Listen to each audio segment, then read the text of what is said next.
Silav roj baş hevanno hevdar merkez başe çen nûçeyê ku mamede kirine dixwazim ji wara pêşkêş bikim pêşî nûçeya lezgîn heye şerê li Rojava dêre zorê qewmiye êrişa Daişê hebû 5 şehîd hene hema tiştek ku me amade kiriye hêzên Sûriya Demokratîk Qesedê ragihand ku şerê vê sibê li bajarokê Behra El Wustayê ê rojhilatê dêre zorê di êrişekê Daişê de 5 şervanên wan şehîd bûne şervanek jî birîndar bûye.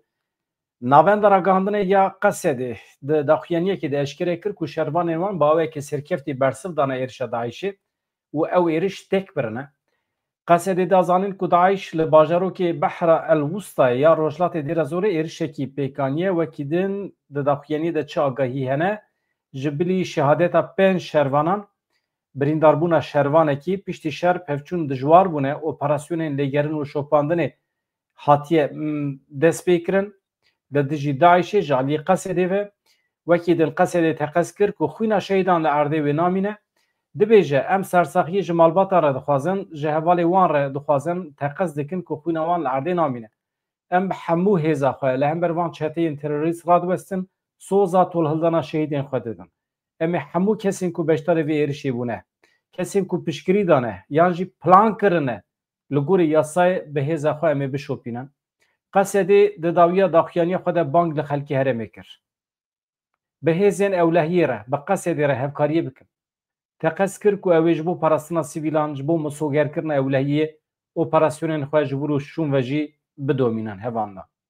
Wana dîsa jî ez dubarê bikim tişta ku ez zanim dewleta Tirkiye li pişt van çeteyan e ev çeteyên girêdayî dewleta Tirkiye ne Simone Öson'e xweweke Daişê didin naskirin ji bo ku navê wan nekeve nava êrişa li dijî Qesedê. Nûçeyekî gelekî xweş heye hevanno Ajansa nûçeyan Anha ku dem bi dem ez nûçeyan ji wan digirim pêşkêşî we dikim tiştekî beyan kiriye di servîsa xwe ya Tirkî de êdî ew ê xebatê nemeşînin. Yani servîsa xwe ya Tirkî girtine ji vir û pêşiv pêve ew ê tenê giranî bidin xebatên xwe yên Kurdî û zimanê herêmî. Ev jî gavekî mühîm e. Tam di vê demê de ku li Orta Ewropayê gelek Kurdan dest pê kirine malperên Tirkî vedikin, YouTubeên Tirkî vedikin, rojnameyên Tirkî, kanalên televizyonê Tirkî vedikin û televizyonên Kurdî hêza wan kêm dikin, kanalên YouTubeê ji xwe tunene mixabin. Tam di vê demê de Ajansa Anha Hawarê dibêje geşedanên li Bakur Rojhilatê Sûriyê ên li Rojava ê Sûriyê bi zimanê Kurdî, Erebî, Tirkî, İngilîzî, Spanî, Rûsî bi xwendevanê xwe re heta niha parve dikir di dereqê wan de bi daxuyaniyekê ragihand ku ew ê ji siyê vê cotmehê şûn ve yani piştî mehekî din ew ê beşa xwe ya Tirkî bigirin. Di daxuyaniyê de hate gotin ku wê di weşanê xwe de zêdetir bala xwe bitin ser zimanên herêmî.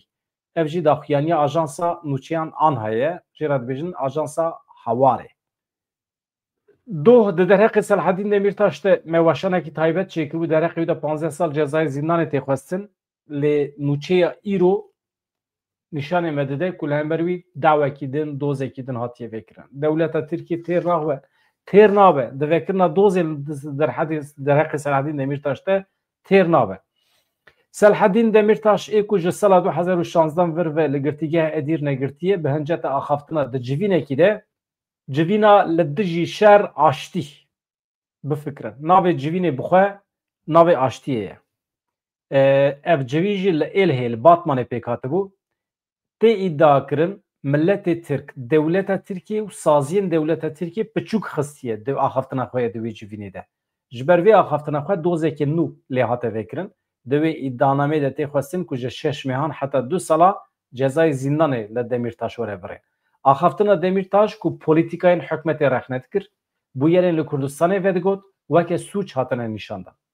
Sêyemîn dadgeha cezayê giran ya Batmanê jî îdianame qebûl kir. Di wê îdianamê de ji bo Demirtaş ji 6 mehan heta 2 salan cezaya hepsê tê xwestin. Qanûn manûnê wan hene hemî beredayî ne. Ji mijdara 2016 heta niha di dîrokên cuda de di derbarê Selhedîn Demirtaş de zêdetirê 12 dozên cuda hatine vekirin hevanna. Heta niha 45 sal zêdetir jî cezayê zîndanê ji xwe lê hatiye birîn ew wisa ye. Em bidomînin Partiya Demê eşkere kiriye ku di xebatên komisyonê de qonaxeke nû dest pê dike. Dem Partiyê de derbarê xebatên komisyona hevgirtina Netewî Biratî û Demokrasiyê de ku li Parlamentoya Tirkiye hatiye avekirin daxuyaniyekê nû weşand. Di wê daxuyanî de hate îdakirin ku qonaxa yekem ku tê de kes sazî beşên cuda ên civakê hatin guhdarîkirin ber bi dawiyê ve diçe. Li gorî daxuyaniyê xebatên komisyonê bi sala nû ya yasadanînê re wê derbasî qonaxa duyemîn bibe. Yani wextê ku parlamento ve bibe ew ê qonaxa duyem dest pê bike. Bi vî away jê re dibêjin qonaxa hiqûqî. Em li bendê ku komisyona heqîqetê jî were ava kirin. Her du aliyên şer kî ji aliyê xwe ve li ku derê sûç pêkaniye li hember civakê, li hember sivînan komisyona heqîqetê dibe lêkolîn bike. Qonaxa yekem ya komisyonê bi guhdarîkirina danûstandina fikrên cuda derbas bîye. Nêrîna serekê ya Dem Partî ya di vê pêvajoyê de ew e ku çareseriya demokratîk û eştiyane ya pirsgirêka Kurd êdî mecbûrî ye. Şer û pevçûn êdî bi dawî bûne. Dem Partî da zanin ku di vê komisyon bi destpêkirina sala nû ya yasadanînê re bi meclîsê re wê li ser erkê xwe sereke lêkolîn bike hûr bibe. Bi vebûna parlamentoyê re qonaxa yekem ya ku em dikarin wekî qonaxa siyasî civakî pênasê bikin wê ciyê xwe ji qonaxa duyemîn re bihêle ku ew jî weke qonaxa hiqûqî em dikarin pênasê bikin. Baş e hevano wekî din Mesûd Barzanî daxuyaniyekî daye ew jî gelek balkêş e daxuyaniyekî kin e lê bi bandor e. Mesûd Barzanî ji boneya salvegera referandûma serxwebûna Kurdistanê peyamekî belav kir. Îro çi hat çandin sibê ew tê çinîn. Îro salvegera heştemîn ya referandûma serxwebûna Kurdistanê ye. Referandûma serxwebûna Kurdistanê roja 25 îlona sala 2017 hatibû li darxistin. Xelkê Herêma Kurdistanê, navçeyên Kurdistanê yên li deverên cuda yên li îdareyên Herêma Kurdistanê bi rêjiyekî gelekî bilind tevlî wê referandumê bibûn ji sedî 93 kes çûbûn tevlî bibûn. Na yani ji sedî 93 kes piştgirî dabûn beyankirina serxwebûna Kurdistanê. Ev rêjiyekî gelekî bilind e. Mesûd Barzanî îro bi boneya salvegera vê referandumê peyamekî pir kin belav kiriye çi dibêje?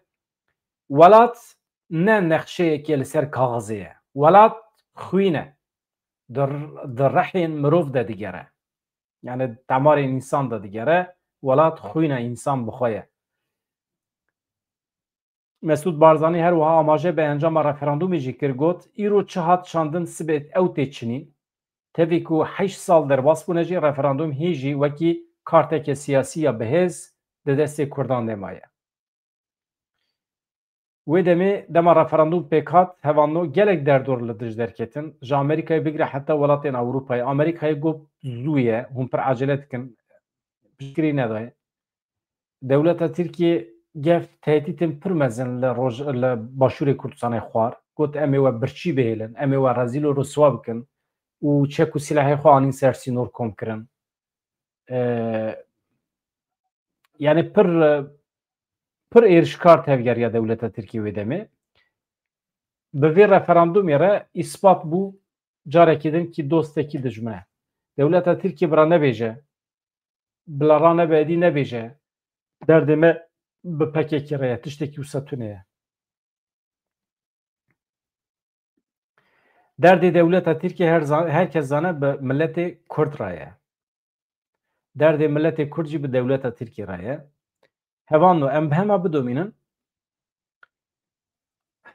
Recep Tayyip Erdoğan ku serkeşiya dewleta Tirkiye dike niha biye parsek li Amerîkayê li ber derê Donald Trump'a em binêrin hevdîtina wan heye îşev ew ê çi bikin. Heta ku hevdîtin bi dest xist, heta ku ev randevû bi dest xist çi halî. Çi halî. Marco Rubio rojê derket got Tayyip Erdoğan hevalbendê wî ji bo 5 deqa randeviyekî ji me bigirin tonkî lavê me dikin.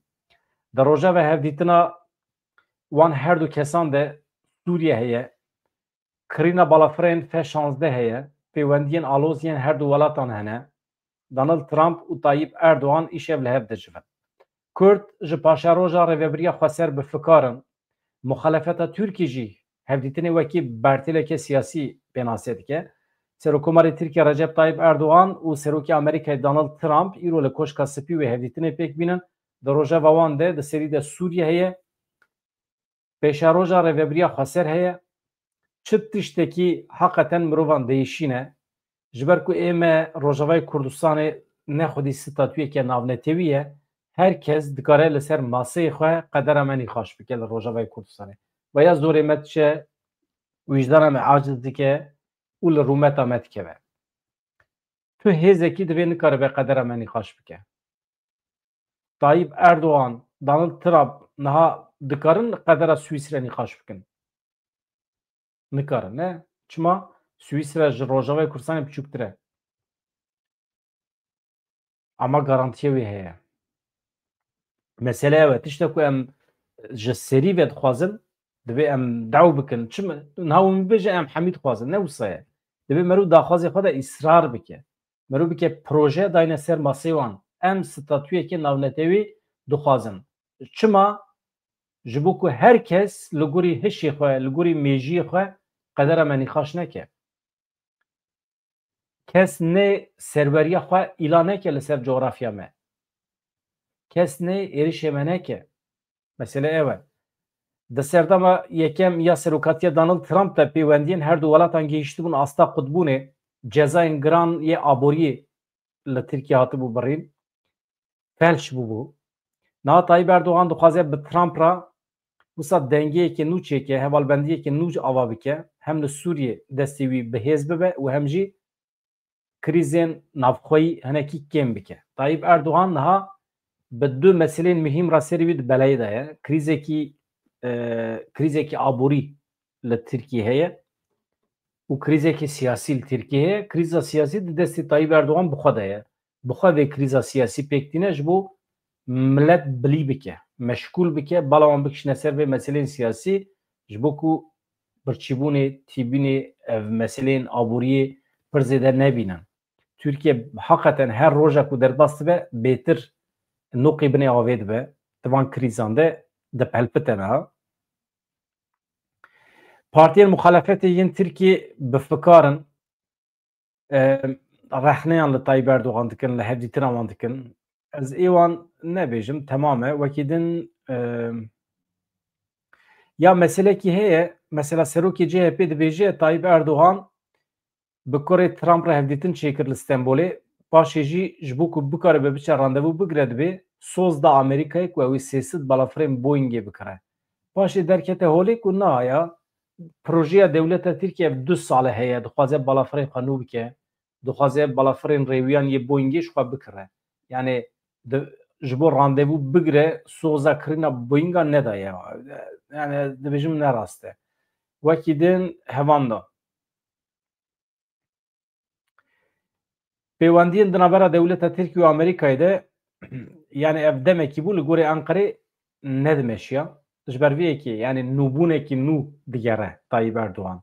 Em tekîliya xwe bi Amerîka re çawa dikarin sera rast bikin. Yani ji aliyî psikolojik ve jî mühîm e. Ev hêz û quwet dide aboriyê jî.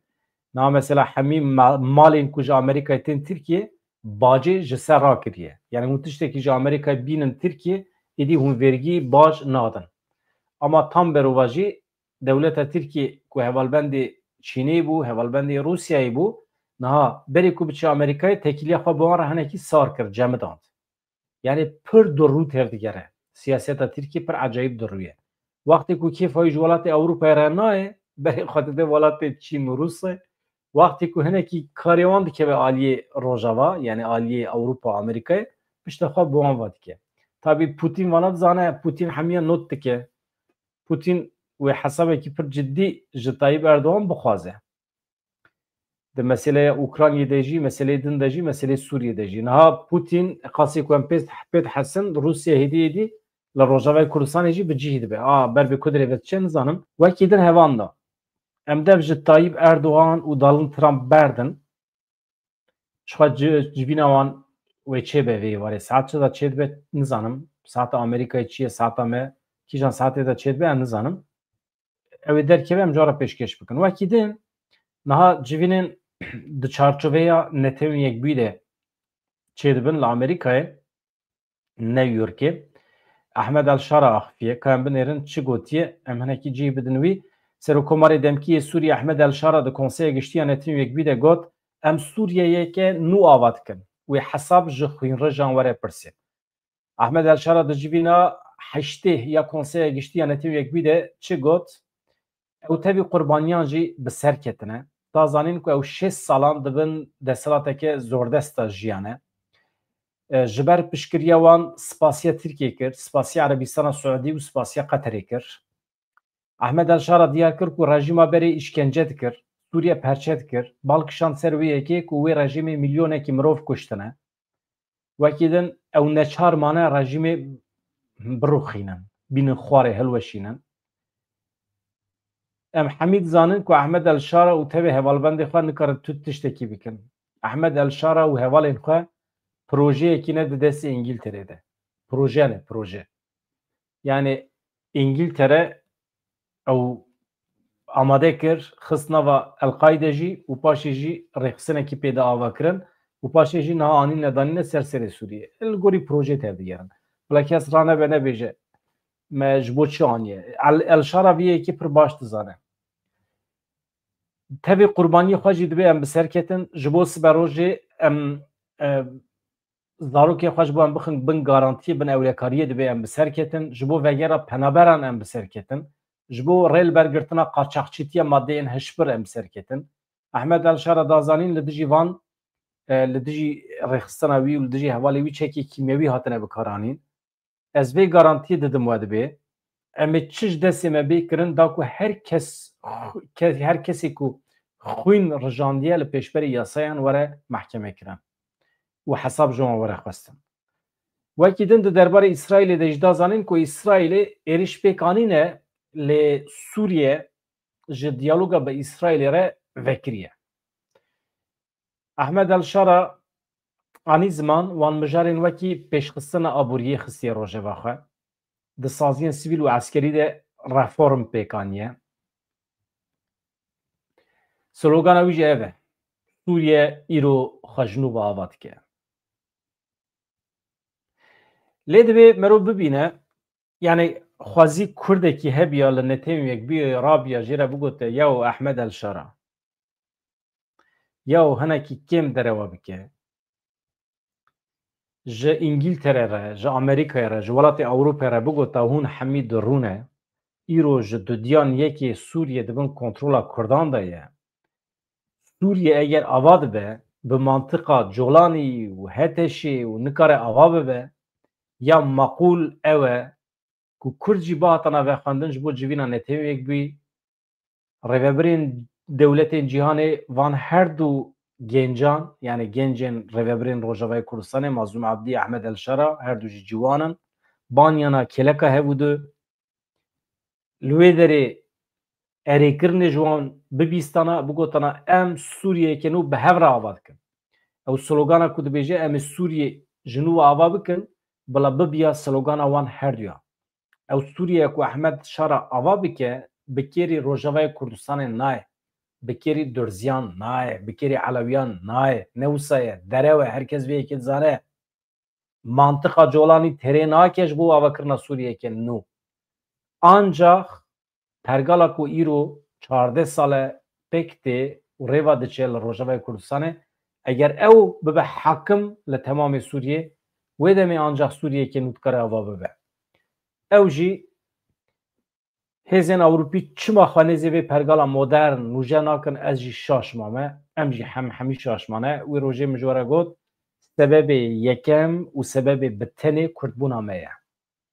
Eger em Kurd nebûna pergala Rojavayê Kurdistanê dibû numûne ji bo temamê rojdata navê. Kurdbûna me anha îro di cîhanê de pir biqîmetin nehevand.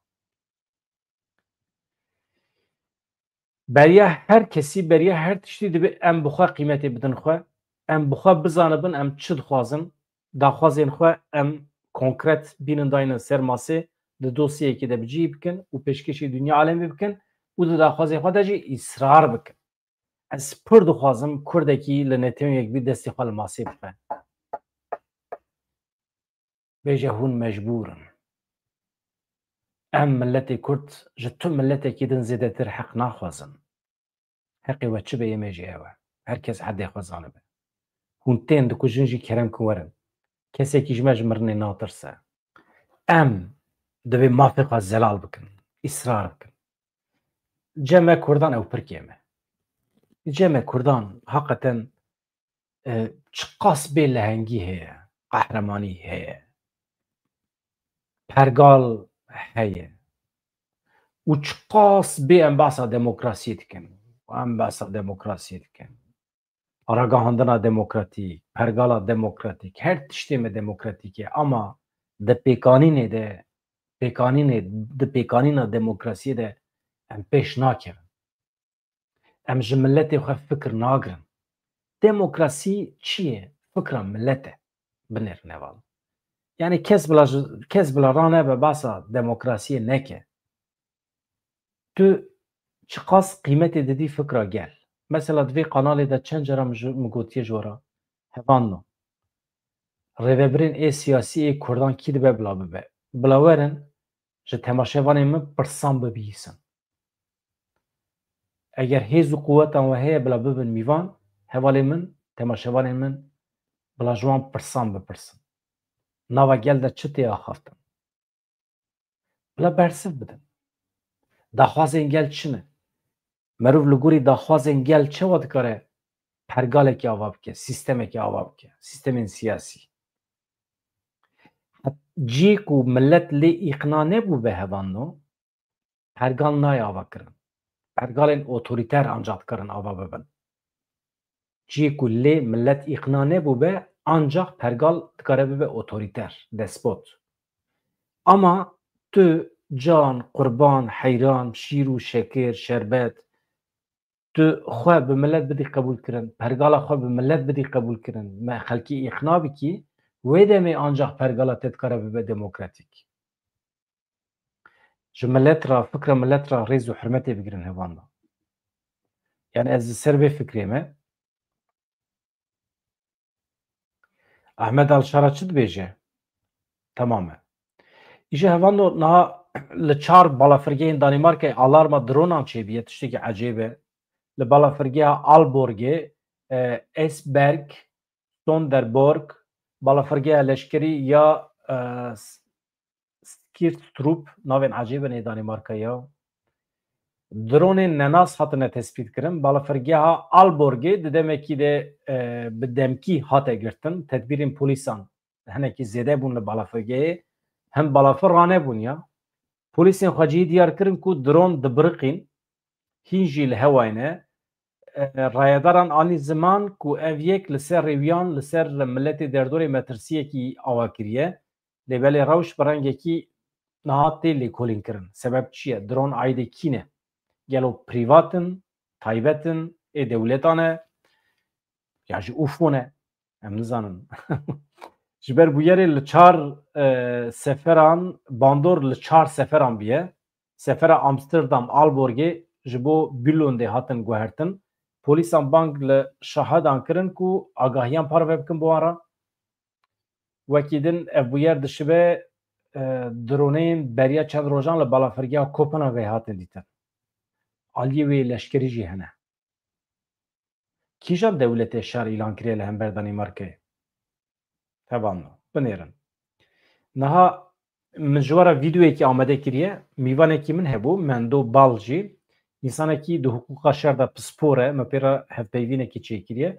Niha wekî vîdyo ez amade dikim, pêşkêşî we dikim. Ez pir dixwazim aliyên siyasî ê Kurdan li vê vîdyoyê temaşe bikin. Mesela, di hukûka şer de statûya PKK çi ye? Yani di qada nav netewî de PKK wekî rêxistinekî bê organîze ye yan aliyê şer e. Mahkemeya Brukselê heye û endamê PKK çiqas hay ji vê meselê hene ku dewleta Tirkiye dixwaze wan ne wekî aliyê şer bibîne lê wekî grûpekî ku terê şer kirine. Wana di hukûkê de pênasiyê wan gelekî mühîm in. Yani statûya PKK çi ye? Pêvajoya Kurd û dewleta Tirkiye çiqas li gorî pîvanê navnetewî dimeşe, pêvajoya îro. Di navbera aliyên şer de aştî çi ye? Çawa pêk tê? Min ev pir jê pirsîne. pênaseya şerê Kurd û dewleta Tirk min jê pirsiye. Pêvajo pêş dikeve lê mafên Netewî Kurdan kengê dikeve bin qanûnan, bi qanûnan tê misogerkirin. Dewleta Tirkiye û aliyê PKK mehkûmên hebin, mecbûrê hebin. Ev pêvajo êdî nemimkün e xirab bibe. Mecbûr e biçe serî, dibêje Mendo Balcî. Hevpeyvîna ku pêr amade kirî ez ê ji we re bibêjim pêşta. Kîjan rojê ez ê parve bikim. Ez dibêjim qey sibê êvarê. Ez ê wê roportajê bi we re parve bikim. Ev yek. Wextê ku we dît ku ez behsa hukûqa şer dikim, ji kerema xwe re guhdarkirin pir muhîm e. Bername bi qasî saetekî ye belkî ez bikim du beş. Beşekî sibê êvarê parve bikim, beşekî jî rojekê din. Ka ez ê eyer kim. Ez ê ji ber ku saetekî pir dirêj e. Ez ê bikim 2-5 nîv saet. Yani jî 25 deqe tiştekî wisa.